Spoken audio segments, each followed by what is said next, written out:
सभी को जय मसीह की। आज का वचन है सबोपदेशी की पुस्तक चैप्टर 3 का वचन 14। मैं जानता हूँ कि जो कुछ परमेश्वर करता है वह सदा स्थिर रहेगा, ना तो उसमें कुछ बढ़ाया जा सकता है और ना कुछ घटाया जा सकता है। परमेश्वर ऐसा इसलिए करता है कि लोग उसका भय माने। आमीन। सबोपदेशी की पुस्तक राजा सुलेमान के द्वारा लिखी गई थी, जो दाऊद का पुत्र था, बत्शेबा का पुत्र था। दाऊद ने परमेश्वर का भवन बनाने के लिए बहुत कोशिश की थी, लेकिन परमेश्वर यहोवा ने उसे भवन बनाने से मना किया था। उसने कहा था कि मेरा भवन सुलेमान यानी कि तेरा पुत्र बनाएगा।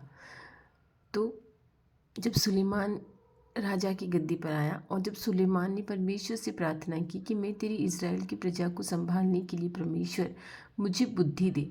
उसने ना धन मांगा, ना वैभव न मांगा, न मान न सम्मान, कुछ भी नहीं मांगा। उसने कहा, जो ये तेरी मिट्टी के रेत के कणों की तरह जो प्रजा फैली हुई है, उसे संभालने के लिए मुझे बुद्धि दे परमेश्वर। सुलेमान को परमेश्वर ने बुद्धि दी। जब सुलेमान को बुद्धि मिली तो वो संसार में कहा जाता है, बाइबल में लिखा है कि न उससे पहले ऐसे कोई राजा बुद्धिमान हुआ, न धनवान हुआ, और ना उसके बाद कोई ऐसा बुद्धिमान और धनवान हुआ। वो इतना बुद्धिमान था। जब उसने संसार को जी लिया, जब उसने जीवन जी लिया, जब उसने सारी सुख विलास भोग की वस्तुओं को देख लिया, उनमें जीवन बिताया, अपने जीवन को उसने उन चीज़ों में बिताया, हर चीज़ उसने प्राप्त की, जो उसको चाहिए था उसने किया। और जब उसने आखिर में देखा कि ये सब चीज़ें व्यर्थ हैं, इनके पीछे दौड़ने भागने से कुछ नहीं होना है, ये सब चीज़ें व्यर्थ हैं, तब उसने सबोपदेशी की पुस्तक लिखी और उसने कहा कि मैं जानता हूँ कि जो कुछ परमेश्वर करता है वह सदा स्थिर रहेगा। प्रभु ने जो किया है वो हमेशा स्थिर रहेगा। जो परमेश्वर करता है वो हमेशा स्थिर रहेगा। ना तो उसमें कुछ बढ़ाया जा सकता है और ना उसमें कुछ घटाया जा सकता है। क्या इस पृथ्वी पर हम अपनी मर्जी से कुछ बढ़ा सकते हैं? क्या हम पहाड़ बना सकते हैं? क्या हम समुद्र बना सकते हैं? हम ऐसा कुछ नहीं कर सकते हैं। यदि एक मनुष्य भी जन्मता है तो वो परमेश्वर की मर्जी से जन्मता है। यदि कोई जानवर पैदा होता है तो वो भी परमेश्वर की मर्जी से ही पैदा होता है। जब तक उस प्रभु की इच्छा ना होगी, इस संसार में कोई प्रवेश नहीं कर सकता है और ना ही इस संसार से कोई जा सकता है। उस परमेश्वर की इच्छा होती है तभी सभी चीज़ें होती हैं।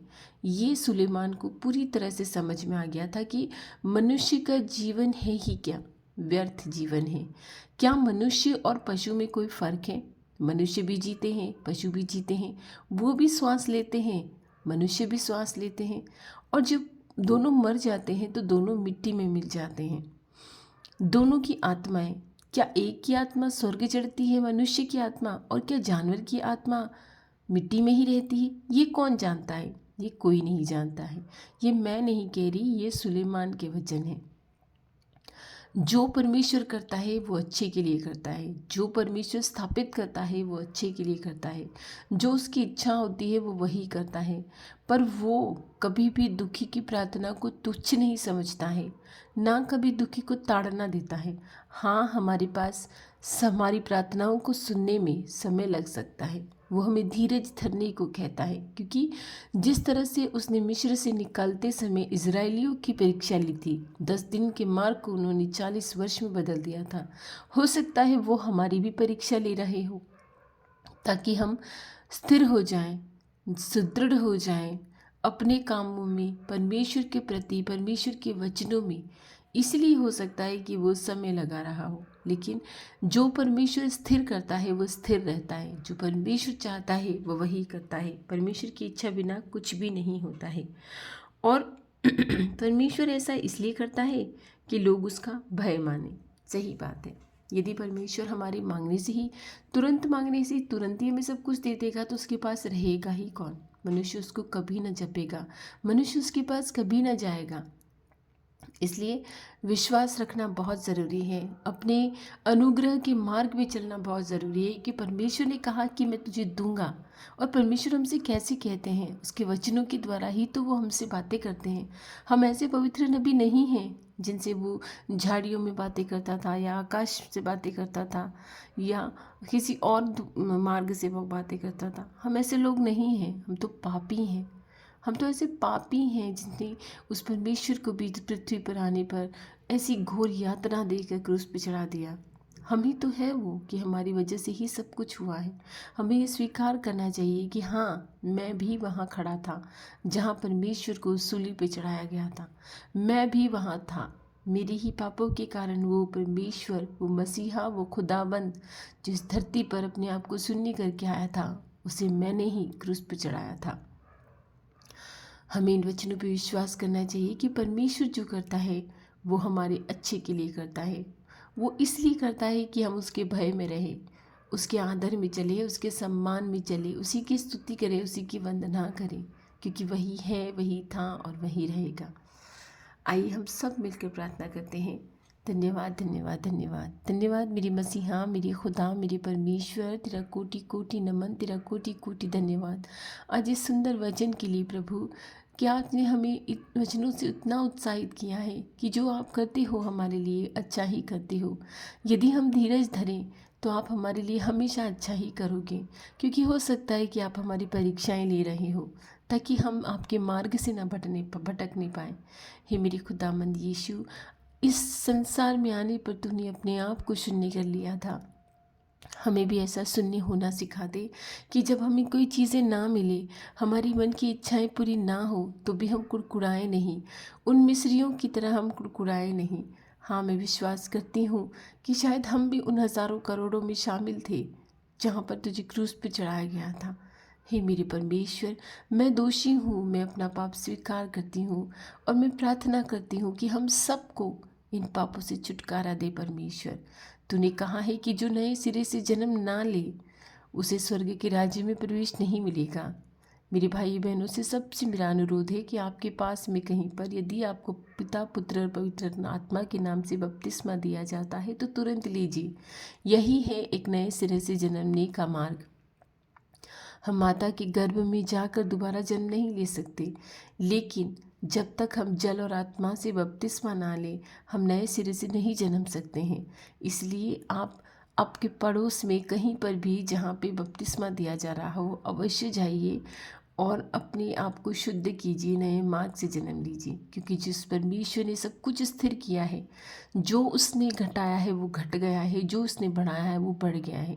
क्योंकि यीशु भी जब इस संसार में आया था तो उसने भी बपतिस्मा लिया था। भाइयों बहनों, परमेश्वर के मार्ग पे चलते जाइए, उसके अनुग्रह में बढ़ते जाइए। हे मेरे खुदामन यीशु, तेरे मार्ग में बढ़ने के लिए हमारी सहायता कर, तेरे मार्ग में चलने के लिए हमारी सहायता कर। हम मनुष्य हैं, हम भटक जाते हैं, हम कुड़कुड़ाते हैं, छोटी छोटी बातों में कुड़कुड़ाते हैं, छोटी छोटी समस्याओं में कुड़कुड़ाते हैं, लेकिन जब परमेश्वर तू चाहेगा, जब तू तेरी महिमा में राज्य में आएगा तो हमारी सुधि तू अवश्य लेगा। हे मेरे खुदाबंद, जो बीमार है, जो हमारे परिवारजन बीमार है, जिसे हम नहीं भी जानते हैं, जो हमें प्रार्थना रिक्वेस्ट भेजते हैं कि हम उनके लिए प्रार्थना करें, हे मेरे परमेश्वर, हम सब के लिए प्रार्थना करते हैं। हर एक मनुष्य के लिए प्रार्थना करते हैं जो तेरी संतान है, जिसे तूने चुना है, दुनिया की करोड़ों भीड़ से तूने चुन कर बुलाया है।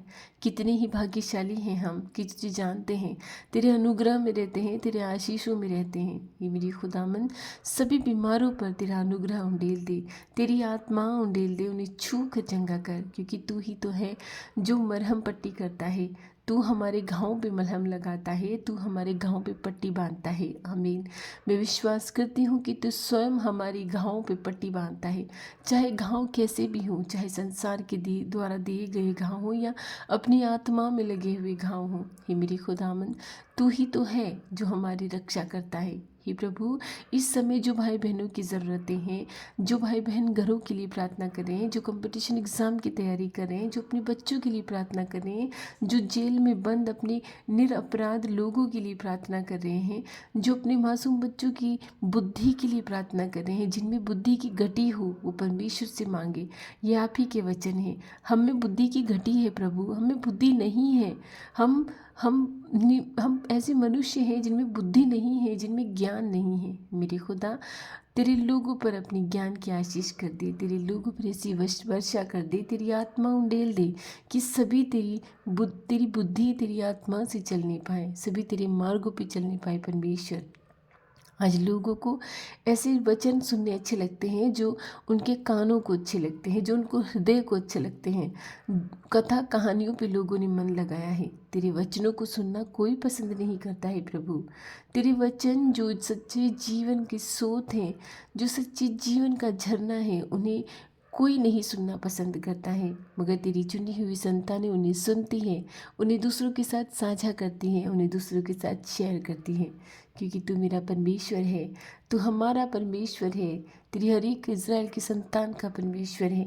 पर तूने कहा है कि तू इज़राइलियों का ही परमेश्वर नहीं है, मगर तू उन यहूदियों का भी, उन फरीसियों का भी परमेश्वर है जो तुझ में विश्वास करता है। ये युग ऐसा हो गया है कि तूने जिन्हें इज़राइल में पैदा किया है वही तेरी संतान नहीं बची हैं, मगर तेरी संतानें वो पृथ्वी की छोर से तेरी ओर उमड़ रही हैं जिनमें तेरे लिए विश्वास है, जो तुझ में विश्वास करते हैं। हे मेरे खुदावन, हमारी प्रार्थनाओं को सुन और इनका उत्तर दे। हमारी बहुत सारी नीडें हैं, बहुत सारी ज़रूरतें हैं। शायद हम इसलिए तेरे पास आते हैं कि तू हमारी ज़रूरतों को पूरा कर, लेकिन हमारी ज़रूरतें हम अभाव में इसलिए हैं कि हम तेरे पास आ नहीं पाएँ, तुझसे अनुनय विनय कर नहीं पाएँ, तुझसे प्रार्थना कर नहीं पाएँ। कितना ही भला है कि सुंदर सुबह में उठकर तुझसे प्रार्थना करना, तेरे वचनों के द्वारा तुझसे बातें करना। हे मेरे परमेश्वर, हे मेरे खुदा, हम सबकी प्रार्थनाओं को सुन। जो मेरे भाई बहनों की ज़रूरतें हैं, सबकी ज़रूरतों को पूरा कर, चाहे वो कैसी भी ज़रूरत हो।